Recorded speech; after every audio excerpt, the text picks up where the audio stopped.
जय श्री राम आप सभी को। आज हम बात करेंगे कि मकर संक्रांति का हम त्यौहार कब मनाएं और साथ में खटशिला एकादशी जो पड़ रही है उससे संबंधित, और मकर संक्रांति को हम दोनों को मिला के कैसे मनाएं, 14 को मकर संक्रांति मनाएं या 15 तारीख को मनाएं, इसके बारे में आज विशेष हम जानकारी आपको देंगे।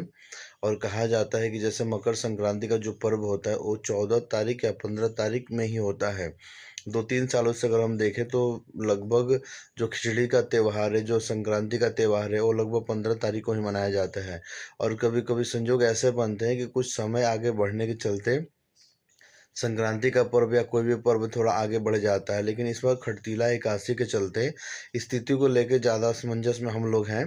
तो हम अगर विशेष तौर पे देखें तो अगर पंचांगों को भी निकाल के देखें तो बहुत सारे पंचांग ऐसे हैं जो केवल एकादशी तिथि के चलते इसको 15 तारीख को मनाने का हमें इजाज़त दे रहे हैं, और बहुत सारे पंचांग ऐसे हैं जो कह रहे हैं कि आप चावल का दान न करके अन्य सभी सामग्री का दान आप 14 तारीख को कर सकते हैं। इसमें कोई संशय वाली बात नहीं है। तो जिन भक्तों को लगता है कि वो चावल का दान करना चाहते हैं वो 15 तारीख में चावल और दाल इत्यादि का दान करें, खिचड़ी का दान करें। और जिनको लगता है कि उनको सिर्फ और सिर्फ जैसे तिल, मिठाई, गुड़, कंबल इत्यादि का दान करना है, वो 14 तारीख में भी दान कर सकते हैं। इसमें कोई दिक्कत और परेशानी वाली बात नहीं है।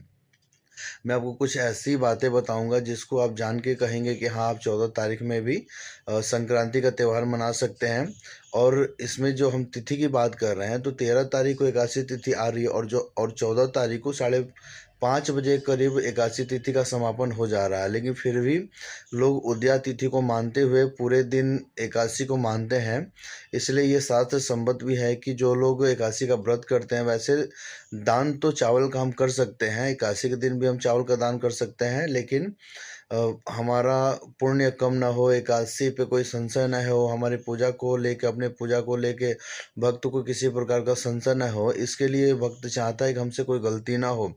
इसलिए अगर आपको नॉर्मल जो भी दान करना है वो आप 14 तारीख में दान कर सकते हैं। जैसे मिठाई का, तिल का, गुण का इत्यादि बहुत सारी चीज़ों का अगर आप दान करना चाहें तो आप कर सकते हैं। इसमें कोई संशय वाली बात नहीं है। हाँ, चावल को लेकर अगर आपको दान करना जो आपको उचित लग रहा है वो आप 15 तारीख में भी कर सकते हैं, इसमें कोई दो राय नहीं है। और आप इन दोनों तिथियों में, दोनों दिनों में आप चाहें तो मकर संक्रांति का पर्व मना सकते हैं। और ये भी कहा जाता है कि खिचड़ी का जो दान है अगर आप 15 तारीख में भी करते हैं तो 15 तारीख को गुरुवार का दिन पड़ रहा है, और गुरुवार के दिन खिचड़ी खाना और खिलाना भी एक दोष माना जाता है। इससे कहते हैं कि दरिद्रता भी आती है। तो हमें इसका भी विशेष रूप से ध्यान रखना है कि हम खिचड़ी अगर उस दिन दान कर रहे हैं तो खिचड़ी का दान ना करके हम उस दिन चावल को अलग और दाल को अलग करके हम किसी को दान कर दें, किसी मंदिर में दान कर दें, किसी ब्राह्मण को दान कर दें, किसी गरीब को दान कर दें, तो इसका पुण्य आपको काफ़ी गुना मिलेगा। और द्वादशी तिथि पे चावल का दान करना कहा जाता है कि कितने पुण्यों के बराबर है, कई हजार पुण्यों के बराबर इसको माना जाता है। आइए विस्तार रूप से हम लोग इसके आगे के बारे में जानेंगे और समझेंगे कि हम क्यों 14 को या 15 को ये इस त्यौहार को मनाएं। साल 2026 में मकर संक्रांति और खटतीला एकादशी का एक साथ होना बेहद दुर्लभ संयोग और पुण्यदायी संयोग माना जा रहा है। परंपरा से मकर संक्रांति सूर्य के उत्तरायण होने का उत्सव है। वहीं खटतीला एकादशी भगवान विष्णु को प्रसन्न करने और पापों के नाश का दिन है। इस विशेष दिन पर किए गए दान और तप का फल कई गुना बढ़कर मिलता है। यहाँ विस्तार से हम आपको बताएंगे कि हमें क्या करना चाहिए और किन बातों का विशेष रूप से हमें ध्यान रखना चाहिए। तो मकर संक्रांति का जो पुण्य काल होगा वह 14 जनवरी को दोपहर 3:13 से लेकर 5:45 तक रहेगा, अर्थात करीब 2 घंटे 32 मिनट तक पुण्यकाल रहेगा।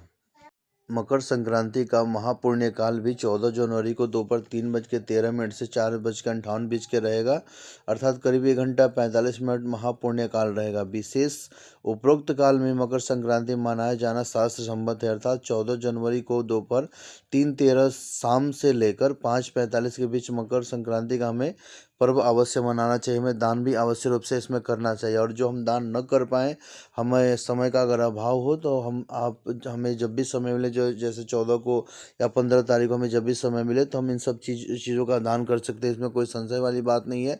और जो खटतीला एकादशी है, हमने आपको बताया कि 13 जनवरी को ये शुरू होगी, 3:17 से शुरू होगी शाम में, और अगले दिन 5:52 पर समाप्त हो जाएगी। हमें क्या करना है कि विशेष रूप से हमने आज जो आपको बातें कही हैं वही बातें फिर बताऊंगा। शाम 5:52 तक चावल का न तो दान करें और न ही इसे किसी भी रूप में ग्रहण करें। तिथि समाप्ति के बाद दान और ग्रहण दोनों कर सकते हैं। इससे पहले संक्रांति काल में अन्य वस्तुओं का दान कर सकते हैं और उन्हें ग्रहण भी कर सकते हैं, जैसे तिल, गुड़, घी, आटा, तेल या अन्य सामग्री भी। हमें खटतीला एकादशी पे और क्या करना चाहिए, तो यह खटतीला एकादशी है, इसलिए इस दिन तिल का सबसे ज़्यादा महत्व होता है। तो शास्त्रों के अनुसार हमें कम से कम 6 तरीके से इस तिल का उपयोग करना चाहिए। तो कैसे हम उपयोग करेंगे, तो पहला है कि तिल से हमें स्नान करना चाहिए। तो मकर संक्रांति और खटतीला एकादशी पे हमें प्रयास ये करना चाहिए कि पानी में तिल मिलाकर स्नान कर, यह शारीरिक और आध्यात्मिक हमें शुद्धि देता है। दूसरा क्या है, तो तिल का अपटन हमें लगाना चाहिए और शरीर पर तिल का अपटन लगाएं। इससे होता क्या है कि शरीर, जब हम अपटन लगाएंगे शरीर पे, तो विष्णु भगवान कहते हैं, विष्णु भगवान के पसीने से ये तिल निकला है, तो विष्णु भगवान की कृपा हमारे ऊपर होगी, हम स्वस्थ रहेंगे और दीर्घायु रहेंगे। तिल का हमें हवन करना चाहिए। विशेष रूप से हम जब घर में कोई पूजा करें या छोटा मोटा कुछ भी कार्य करें, तो हमें काले तिल से एक बार हवन अवश्य करना चाहिए। तिल से हमें अपने पितरों को तर्पण करना चाहिए। ऐसा करने से हमें पितरों से शांति मिलती है। और जल में इसको मिलाकर हमें इसका तर्पण करें। तिल का हमें भोजन करना चाहिए प्रसाद के रूप में ना, हमें तिल का भोजन अवश्य रूप से करना चाहिए। और छठा क्या है, तो तिल का दान हमें गरीबों के लिए या ब्राह्मणों के लिए तिल और गुड़ का दान हमें अवश्य रूप से करना चाहिए। इस दिन हमें और अन्य का क्या कार्य क्या करना चाहिए, तो पवित्र हमें स्नान करना चाहिए। यदि संभव हो तो किसी पवित्र नदी में, गंगा, यमुना, सरस्वती में हमें स्नान करना चाहिए। सूर्य देव की हमें पूजा करनी चाहिए। तो मकर संक्रांति के अवसर पर हमें सूर्य देव को अर्घ्य देना चाहिए।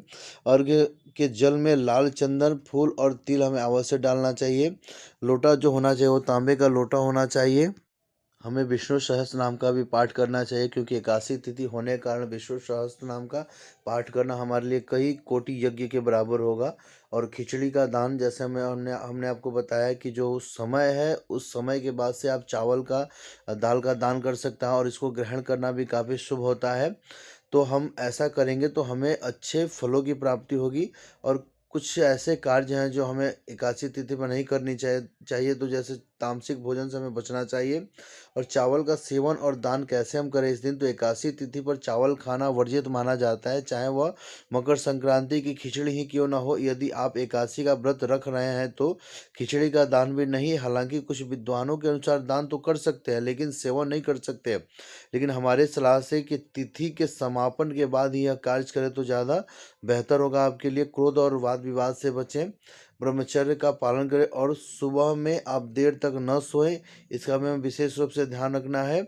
और हमें जो भी कार्य करना है, जो इसमें दान है, वो दान में हमें मकर संक्रांति और एकादशी के मेल से ही हमें वस्तु का दान करना है। और जब हम ऐसा दान करेंगे तो हमें अच्छे पुण्य की प्राप्ति होगी। तो कौन कौन से दान है, तो पहला है कि काले तिल और हमें गुड़ का दान करना चाहिए, चाहे आप उसका लड्डू का दान करें या काला तिल अलग दान करें, गुड़ का दान अलग करें, आपके लिए ज़्यादा अच्छा होगा। गर्म कपड़े दान करें, कंबल का दान करें, खिचड़ी दान करें, खिचड़ी का सामान अलग अलग दान करें, उसमें चावल, उड़द का दाल, नमक इत्यादि का दान करें, घी और नए बर्तन का दान करें।